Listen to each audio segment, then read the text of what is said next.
We're going to look at capital letters, in specifically the capital letters of the Italian Renaissance. And the term I give at the top, littera antiqua, is maybe Latin, maybe Italian. In many ways the languages merged. This is a painting which is often shown as a kind of essential feature of the Italian Renaissance. Buildings almost imagined from ancient Rome and put in an orderly fantasy city. The painting itself is in the town of Urbino in northeastern Italy, and it's one of these self-contained fortified cities. And if you go into the courtyard of the palace of the Duke, you find yourself surrounded by letters, very, very carefully drawn letters. That's the courtyard,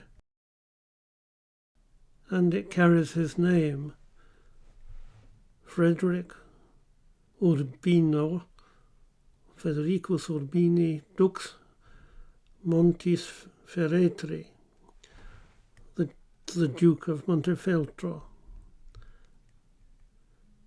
Well, as you see, the lettering is an essential part of the architecture here, which is very pure, high Renaissance work.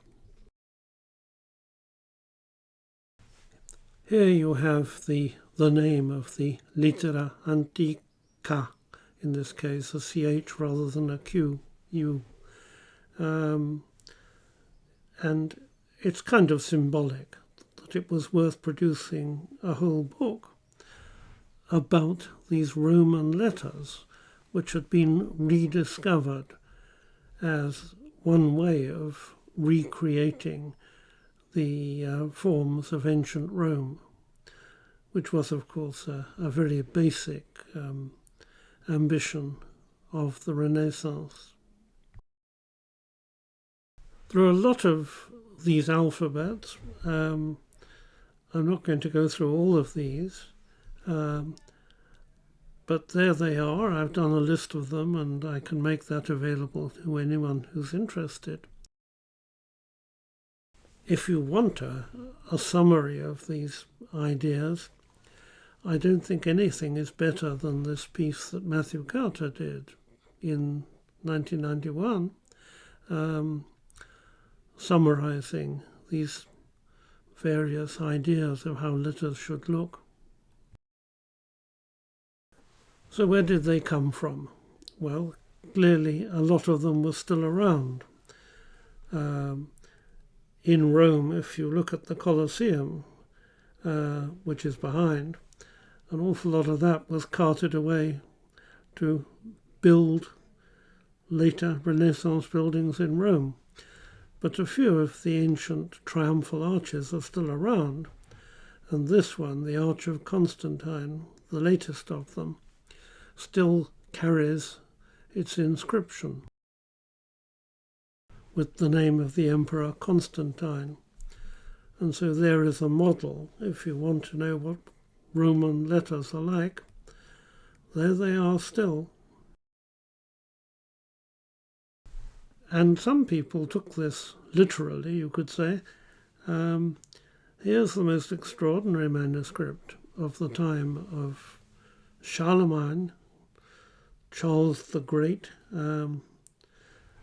in Latin, Carolus Magnus, who had himself crowned as the Roman emperor.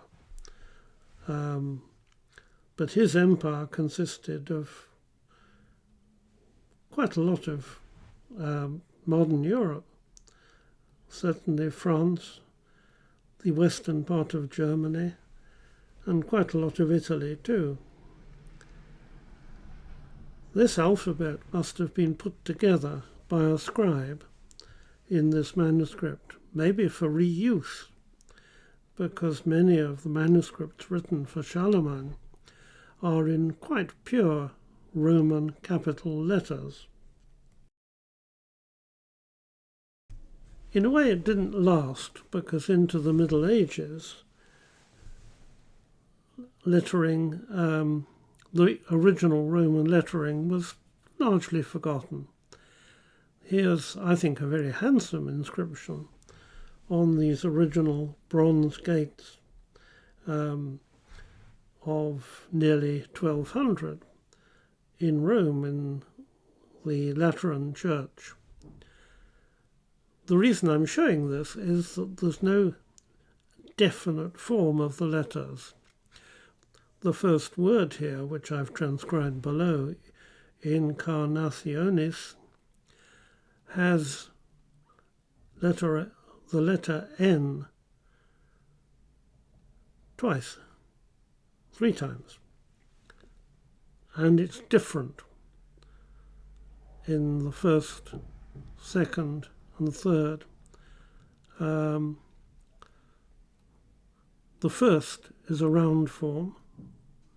The middle one is a kind of squarish one, like a Roman N, but a bit abbreviated.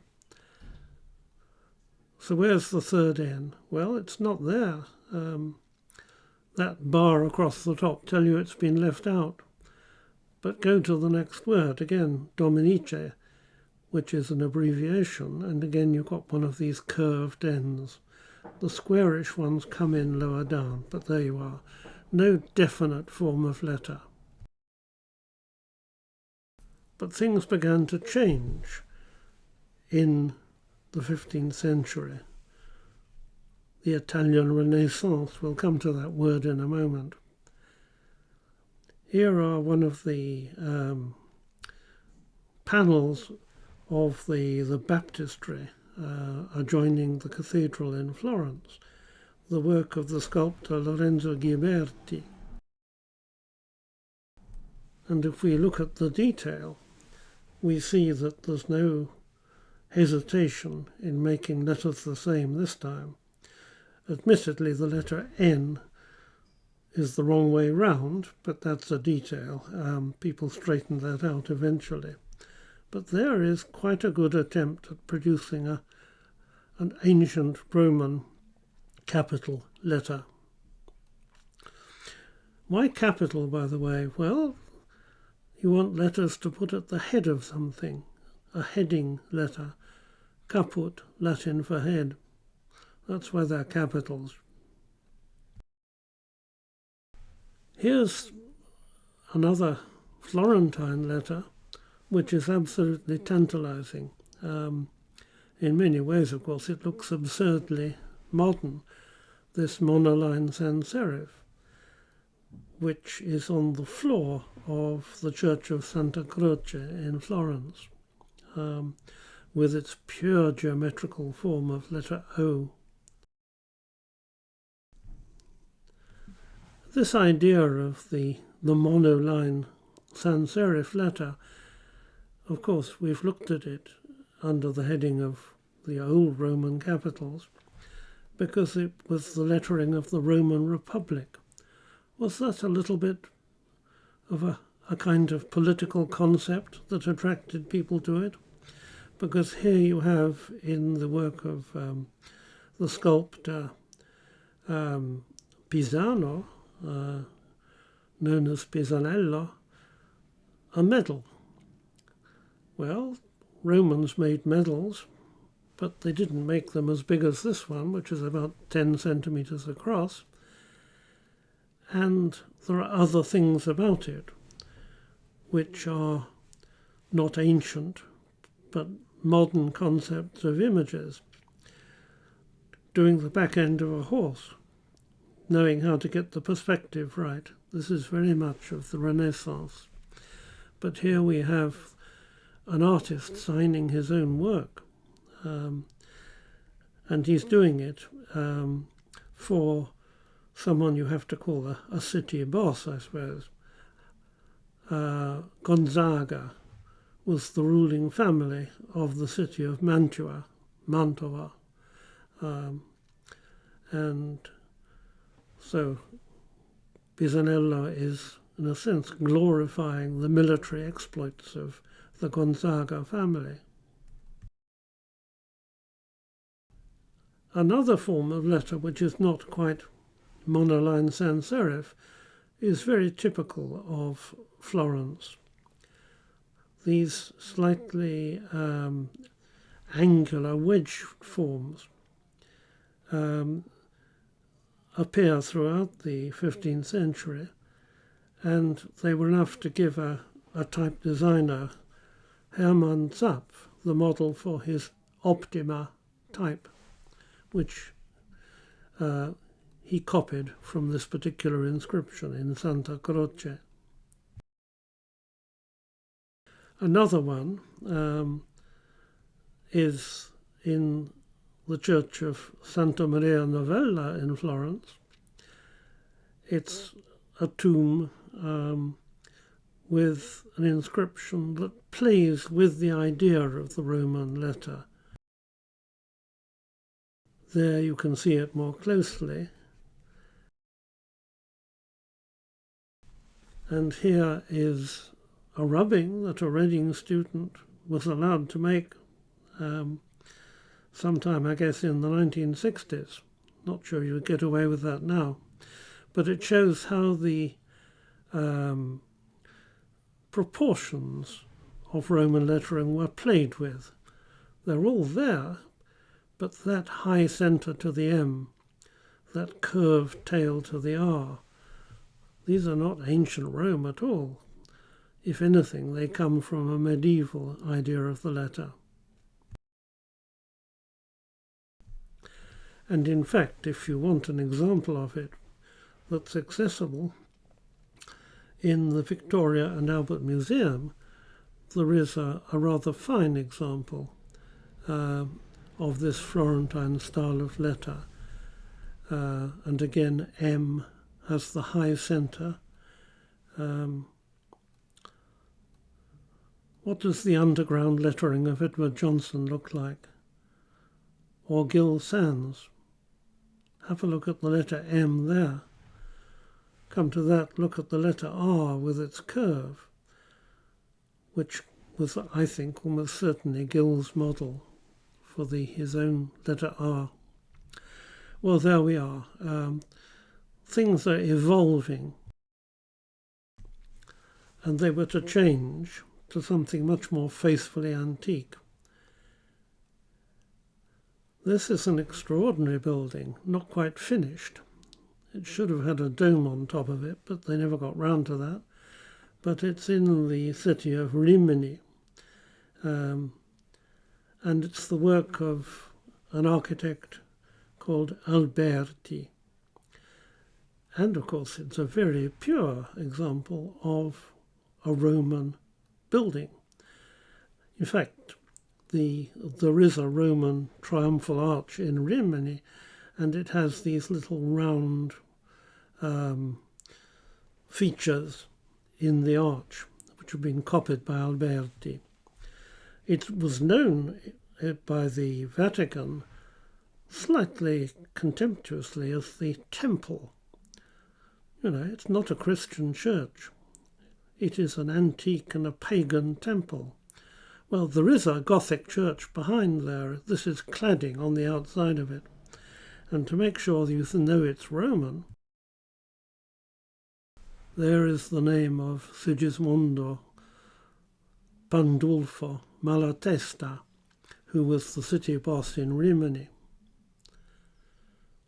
Well, there you have Alberti beginning to play with Roman letters. They appear, perhaps not surprisingly, on a medal made for Malatesta by another medalist called Matteo de Pasti. But I suppose the classic example of Alberti's inscriptions is the so-called Holy Sepulchre, the Santo Sepolcro, which is a kind of imagined tomb for Jesus. He's not there. Non est hic, says the inscription. And it's in the little church of San Pancrazio in Florence. There is the wording, by the way, which is from the Gospel of Mark. He is not here, non est hic. And one word to notice at the top, Jesus of Nazareth. Well, Zs are not very common in inscriptions, and it caused a bit of a puzzle, because the lettering is some of the most pure and elegant of Renaissance Roman letters, made like the sans serif we looked at, by making letters in a dark stone and letting them into white marble, very accurately, very elegantly. And this, I think we can say, is a very, very accurate rendering of a Roman letter. I said the Z was going to cause trouble, and here it is, the Z of Nazareth. Well, is it a Z? Well, no, clearly it's nothing of the kind. It's a letter N turned on its side, and it seems to work quite well too. One more building of Alberti, or rather a part of the building. The bottom part of this facade is medieval. The top bit is Renaissance, and it's got a Roman temple on it to show what it is. Now we come to something that, again, is a high Renaissance feature. There's a lot of geometry going on here. The temple, as you can see, is a perfect square in its facade. And that is a theme that will be linked in with letters, as we'll see.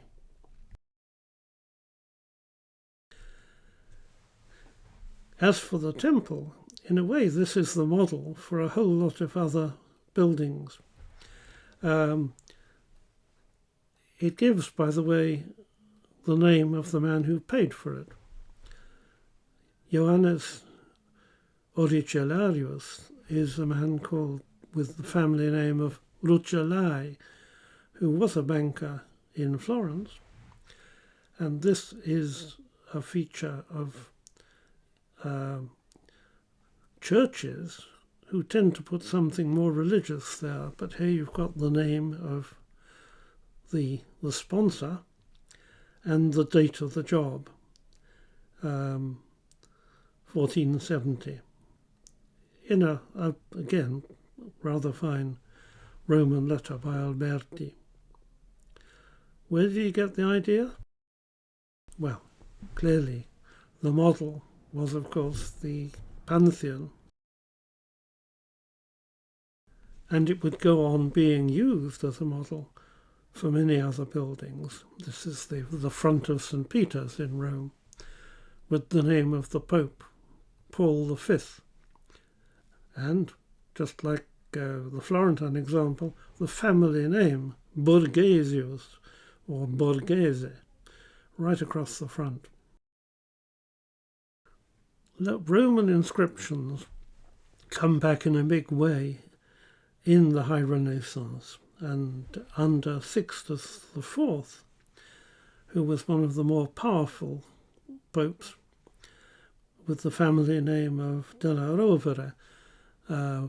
Rovere is an oak tree, and that's his symbol in the central shield above.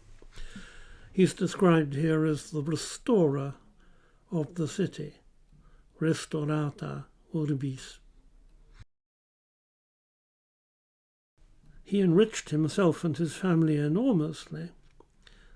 Here is one of his nephews, or his tomb, because as you can see from his dates, he didn't last long, but while he was alive, he showed off his riches. And his tomb is a kind of imitation of a Roman tomb. and the inscription below is in a very pure form of Roman letter. These inscriptions of the reign of Sixtus IV would be worth gathering together. I don't know of a good collection of them, but they really are quite an important example of the restoration, the recreation of Rome. And in fact, the best example of that in some ways is this inscription in Rome, which many people must think is part of the ancient Rome. Well, it isn't. Urbe Roma, it begins. And it's the house of a citizen of Rome of the Renaissance in the 1470s. That's what the inscription says.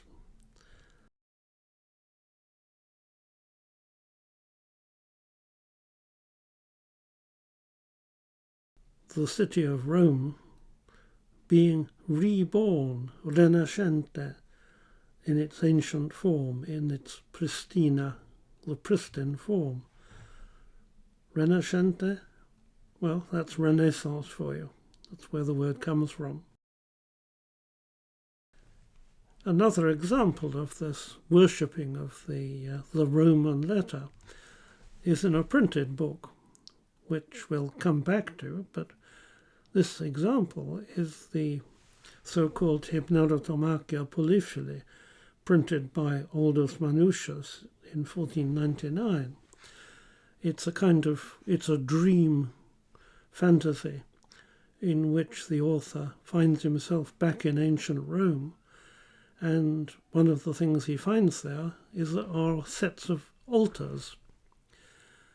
So there is an altar and a wood engraving of it, and on its front is an inscription in perfect capital letters, maiuscule perfecte, which are, of course, the types that were made for Aldus himself. So there we have the justification for this particular subject. These are our capital letters that went into Roman type. There are handbooks, and I'm going to just go through one or two of them. This is a manuscript in the Vatican Library of a certain Felice Feliciano, who was he was various things. He was a scribe, a calligrapher, and also a printer in the city of Verona in northern Italy. And he wrote this little handbook, beautifully drawn, showing the V cut of a Roman inscription. And that's what it's all about. It's simply an alphabet, ABC. And he says what he's doing. It was the ancient habit, he says, to make letters from circles and squares. Well, we saw that in Santa Maria Novella, the idea of the circle and the square. We'll come to that. And he says he's got all these from what he's found in marble letters in Rome. That's where he got them from. And other places too, he says. There is a reproduction of this alphabet by one Giovanni Mardersteig in the 1960s. And Mardersteig thought he could find the circle and the square, which you can't see very clearly in the manuscript. So here is the construction of this capital, Roman capital letter. And one should say that the circle and the square was put forward by a Roman architect called Vitruvius as the basis of good proportion, but it also could be found in the proportions of the human body. So here is what is sometimes called a Vitruvian man, a human figure fitting into the circle and the square, but a theme that would go on, being linked now to capital letters. Just a few more of Feliciano's letters. In principle, they are geometrical, but there are limits. As he says, there's one bit of the R that's not so easy with the compass. It's the tail. You just got to draw it, and it'll come right. Maybe it wouldn't, because he does 2 R's, and as he says, you really have to just practice it rather than have a rule for it. Do it several times to get it right. Bisogna più volte sperimentare a farla bene. Well, that's what you do.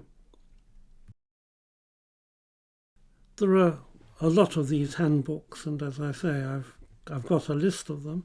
But here's a reminder of how vulnerable they were, and probably there were far more than we know about. Here's one that was only found in the 20th century. A printer in the city of Parma did this little handbook of how to do Roman letters, and the right proportions to use, and of course the circle and the square. There's one example that's better known than most because it's in a book. It's at the end of a book that was quite widely known. It's the Divine Proportion of a man called Pacioli, who was essentially a mathematician. And this is his book of 15:9, with an alphabet, again, within a circle and a square, and various other things like little circles to make the serifs and so on. In the article I mentioned by Matthew Carter, he showed what these letters would look like, made up into an inscription. So these are Carter's digital versions of the Pacioli letters, and very nice too. Well, it's a theme that went on, and some people became rather obsessed by the geometrical possibilities of using the compass to make up a letter. Palatino we'll come back to, but he was a calligrapher. But here are his construction lines for the capital letter R. And as you can see, the actual shape of the letter comes from Pacioli, but there's an awful lot more geometry there. Palatino is someone I'm going to come back to for his calligraphy, because his great rival was a certain Cresci. We'll come back to them both. But in this particular case, staying with capital letters, and you can see what I make of them from this article in Typography Papers, produced here in Reading, you have another take on making letters. Something much more subtle, much less geometrical. These are printed from woodcut letters, done by Cresci in about 1560, which is the date of this one. And he says, really, use your eye rather than the compass. Just get it right. In a sense, it's an echo of what Feliciano was saying. And to us it's interesting because Cresci was to have a certain influence. These letters of his little handbook were to be produced much later. One of his pupils was a certain Luca Orfei, and when Rome came to be rebuilt, as it had to be at the end of the 16th century, after the terrible destruction of the warfare of the earlier part of the century. It was this pupil, Orfei, who made the inscriptions, drawing on the model provided by Cresci. So here you have an inscription in front of St. Peter's.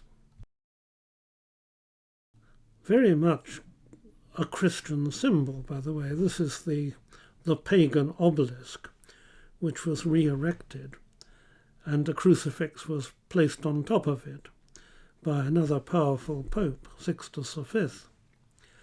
Here is the cross of the Lord. Fly, you enemies of religion, if you like. The Lion of Judah has conquered.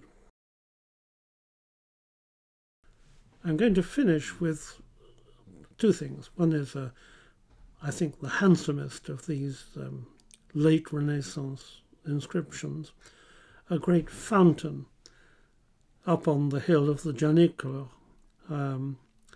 overlooking Rome, and clearly modelled on a triumphal arch too, from ancient Rome, with great quantities of water flowing out. There's an old photograph of it, and it's been cleaned up, in fact, and repaired, and it's certainly one of the most handsome of all these examples that I know. Very, very elaborately, beautifully formed letters. I'm going to finish up with a curiosity that no one quite knows the answer to. We're going back to the time of Feliciano now. A friend of his was the painter Mantegna, Andrea Mantegna, and the two of them used to go inscription hunting, as they tell you. But here's an example quite early in the work of Mantegna, showing that the Roman letters in this painting are just beautifully done, and one of the finest is here in a painting of the triumphs of Julius Caesar, which is actually in Great Britain at Hampton Court Palace. But again, very, very pure, beautifully drawn letters. Well, so he had studied real stone-cut lettering. The puzzle is this. In quite a lot of late Renaissance work, as in this example here, by a professional calligrapher, you get the stone-cut V shape clearly rendered as if it was in relief. You can see this V with plants growing around it has to be a solid letter. Now the Roman inscription, of course, was cut into the stone. There's the V-cut, the way the sculptor would do it, or the letter cutter. So to take it off the stone and onto the page is it's a caprice, an absurdity, paradoxical. And so I'm going to leave you with that particular example in a manuscript in the British Library, in which the solid quality of the Q is shown even more absurdly. But they've had to chop off part of the tail to get it into the picture. Well, there we are. One scholar believed that Mantegna invented this kind of letter, and so I'm not going to judge that. I think the evidence is pretty thin on the ground, but I'm going to leave the Renaissance letter, which got into printed books too in woodcut form, and leave it there.